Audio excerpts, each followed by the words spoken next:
Thomas Williams, a visionary entrepreneur and the proud owner of a multi-million-dollar corporation, entered his own office building that morning, unaware that his identity would soon be a source of controversy. What followed was not just an altercation, but a chilling reflection of systemic bias, power, and misplaced judgment. Anna, a seasoned secretary with a sharp tongue and sharper prejudices, sat meticulously organizing her desk. The day was routine until he walked in.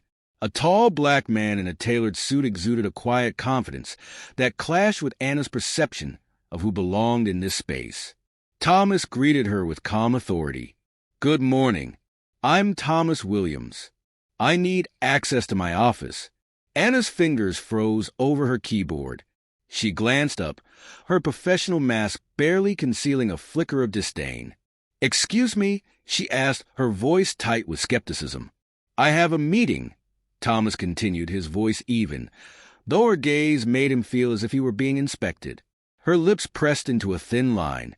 "I didn't see your name on the list," she said coldly, standing up. "Who let you in here?" "I'm the owner of this company," Thomas replied. His voice carried an unshakable dignity that only seemed to irritate her further. Her laugh was sharp, cutting. "Owner? You?" she said, incredulous. "You need to leave. Now. Or I'll call security." Thomas felt a heat rising in his chest, but he refused to react. Instead, he calmly said, "Miss, my last name is Williams. It's literally etched into the glass outside this building." But Anna wasn't listening.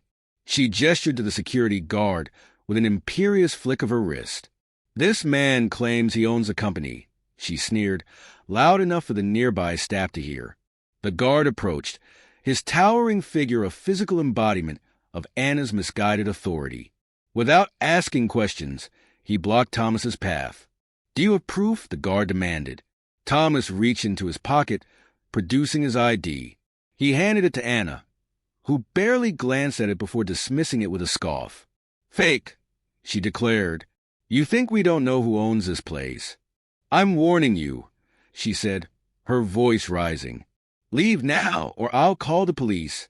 The guard's hand gripped Thomas's arm.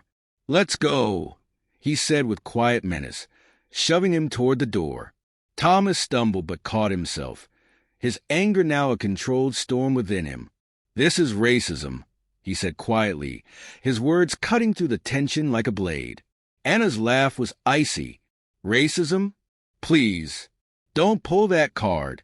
If you were who you say you are, everyone would know." The silence in the office was deafening as Thomas was forced toward the exit. Employees watched, some with smirks, others with uncomfortable indifference.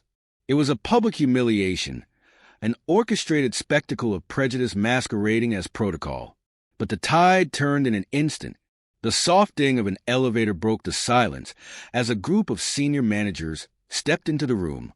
Their sharp eyes scanned the scene, their confusion quickly morphing into alarm. "What's going on here?" asked a manager, his voice sharp and authoritative. Anna straightened, ready to defend her actions. "This man tried to force his way in. He says he owns the company," she said, her words dripping with mockery. The manager's face drained of color as his eyes locked onto Thomas. "Mr. Williams," he stammered, his voice barely above a whisper. "Yes," Thomas said, his voice steady but heavy with restrained emotion. "I'd like to know why I'm being treated this way." The weight of the revelation crushed the room. Anna's face went pale, her confidence crumbling as she realized the magnitude of her error. The guard quickly released Thomas, stepping back as though the very air around him burned.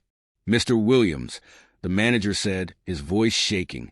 I'm so sorry. This is a terrible misunderstanding." Anna tried to speak, but her voice faltered. I didn't know. Please forgive me," she whispered, her words trembling under the crushing weight of her mistake. Thomas fixed her with a steady gaze, his eyes reflecting years of quiet battles against the ignorance and bias that had just been laid bare. "You should think carefully about the way you judge people by their appearance," he said, his voice low and measured, each word deliberate. He turned and walked away, leaving behind a silence heavy with guilt and shame. For Anna, it was more than a career-ending mistake. It was a moment her carefully constructed worldview shattered, exposing the cracks she had ignored for too long. As for Thomas, he left not just as a man wronged, but as a living reminder of the unyielding dignity that can rise from even the deepest wells of injustice.